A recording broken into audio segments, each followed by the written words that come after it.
नमस्कार मित्रांनो, आताच्या क्षणाची सर्वात मोठी बातमी समोर येत आहे। चला तर जाणून घेऊया काय आहे आजचा स्पेशल रिपोर्ट। सविस्तर बातमी जाणून घेण्यापूर्वी आपण चॅनलवरती नवीन असाल तर चॅनलला सबस्क्राइब करा, बेल आयकॉन प्रेस करा। ज्या पक्षाचा विद्यमान आमदार त्या पक्षाला मतदारसंघ या महायुतीच्या सूत्रामुळे माजी आमदार विलास लांडे यांच्या मोठी अडचणीत वाढ झाली। विलास लांडे सध्या अजित पवार गटाकडे असून त्यांनी भोसरी मतदारसंघातून निवडणूक लढण्यासाठी रणनीती आखण्यास सुरुवात केली। महायुतीत भोसरीची जागा भाजपाला सुटणार असल्याने त्यांनी शरद पवार गटाकडे फिल्डिंग लावण्याचं सुरुवात केली।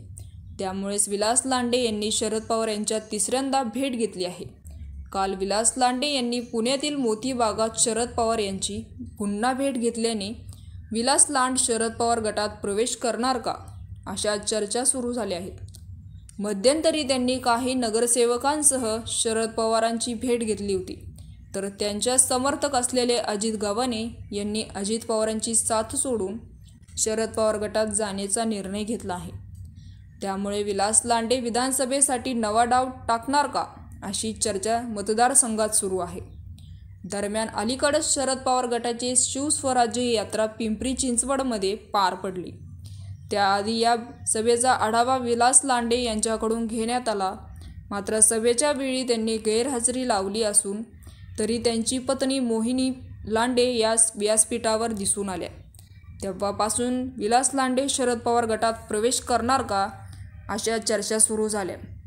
यातच काल त्यांनी शरद पवारांसाहेब नेमक्या कोणत्या गोष्टीबाबत चर्चा केली ते अद्यापही स्पष्ट झालेलं नाही।